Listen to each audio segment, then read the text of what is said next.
nhớ rung cho phong dư của dù lọc bia ý ra đa nâng là do hãy tìa ý ra nâng nâng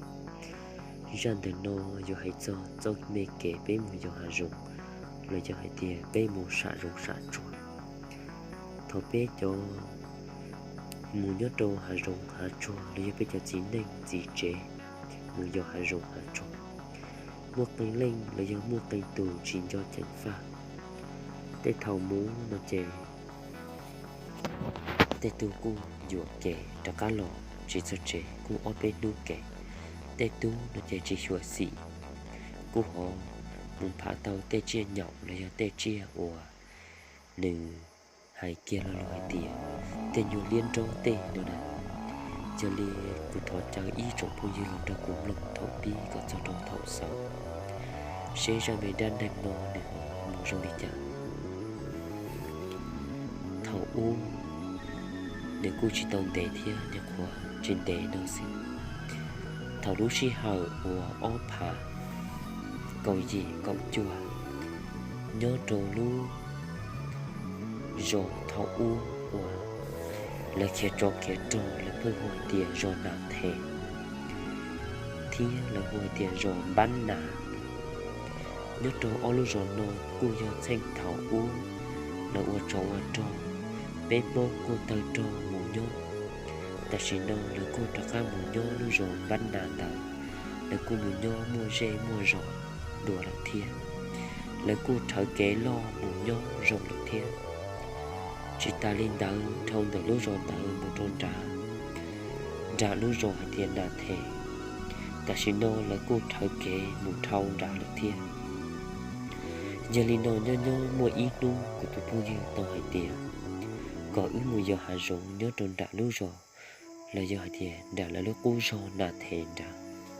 của tụi phụ như ứ sợ giờ lên mùi giờ hạ rộng trôn trả thì chỉ mà nơi cô đê cơn gồng chơi chế trả mù chạy để cúi do hai tìa một lời ý tạ su đùa là do ý nu kể thiên lý cho nên giờ li nô bé cu mù yo bé lạnh cú thía của tùng bao thía ý tu chín dặm thầu lúc xí hờ bé mù tròn trả chạy cung chia to chỉ mua ý tu chia đã chỉ bé cu cho áo chống thía ta chỉ lúc xí hơi thầu ua bên kịch lúa chế mù li ý nhua kể linh đen cậu tự là thiên đạo để cũng mà linh nó cho ông xí to trẻ ua hãy trong thì cứ hà tua thầu no của hai trâu của tụi bao thiết tụi xin chẳng có hai tiền ôi tê rồi chê ôi trồng một tê luôn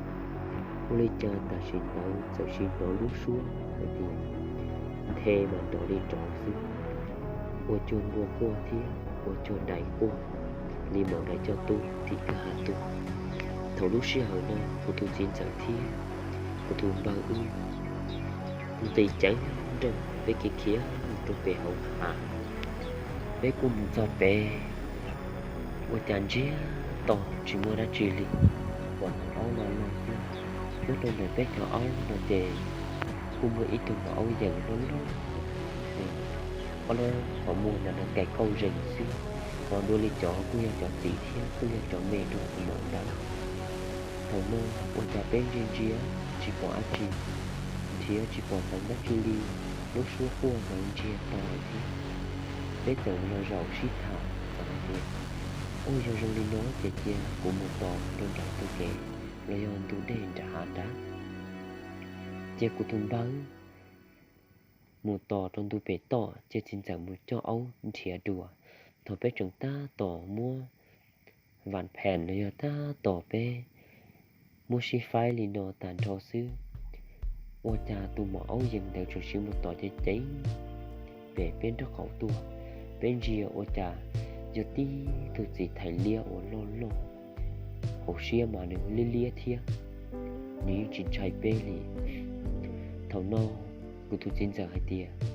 sau tổ na tụi nó biết tôi chỉ tao biết giờ chơi lấy chủ nhiều đã khá là rộng nhiều thằng ta tôi chỉ thấy liên là nơi tí thia sầu đồng lọt trong á lắm thằng thia lọt trong á lớn để chỉ lấy kia chỉ cho áo cho chỉ tránh cái mù thì bây giờ chỉ lấy chủ bên trái ta là bây giờ các lọt trẻ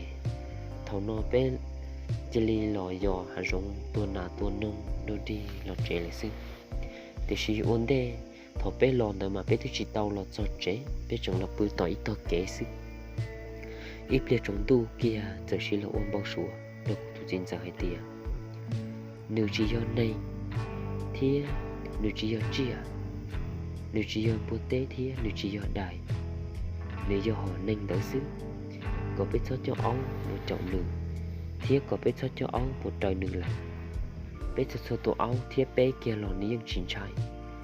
ta chỉ nếu chỉ sáu chả đâu bé thiết chỉ ta linh đỡ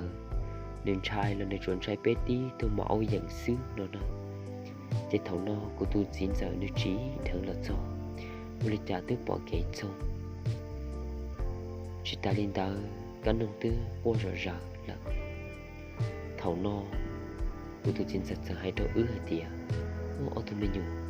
bé một trẻ với trận tàu quốc gia rồi linh đỡ này tàu quốc gia chỉ rộng kia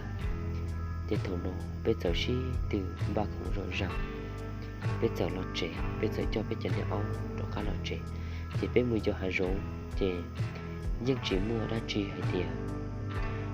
nếu trồng trái bỏ đi rốn nó kia